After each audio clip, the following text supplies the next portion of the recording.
kita yang berumur 40 tahun ke atas, apalagi dulu pernah riwayat merokok, ingat ya, dulu walaupun merokok mau berhentinya 5 tahun, 10 tahun, efek rokok itu bersifat menetap ya.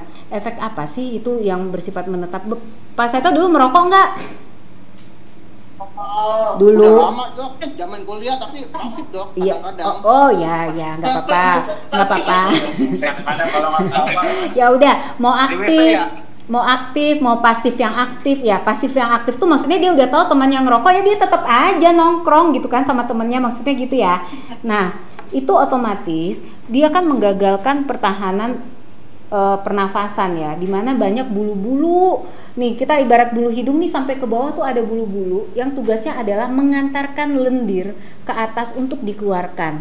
Lendir atau dahak itu adalah hal yang normal di dalam tubuh kita pastinya gitu kan, dan dia seharusnya gampang untuk dikeluarkan.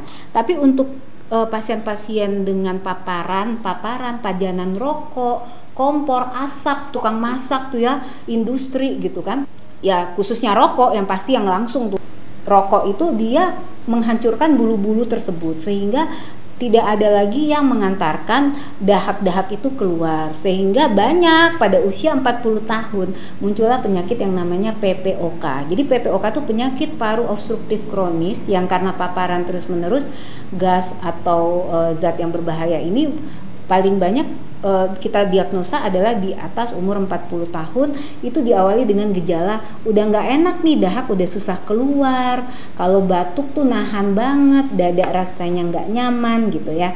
Nah itu yang paling banyak terjadi setelah berumur 40 tahun, baik pada pasien bekas perokok ataupun pasien yang masih merokok aktif ya.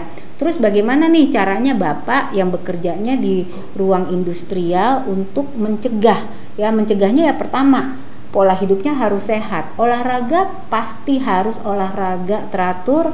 Yang saya selalu bilang ke pasien-pasien saya, khususnya dengan ada riwayat alergi atau riwayat batuk yang mengganggu, sebaiknya adalah olahraga pagi, ada sinar matahari yang masuk karena vitamin D3 dibutuhkan oleh tubuh kita, dan kita bergerak dengan adanya sinar matahari itu dahak-dahak yang nempel di bawah itu bisa gampang untuk dikeluarkan ya, baik jalan pagi, lari santai gitu ya.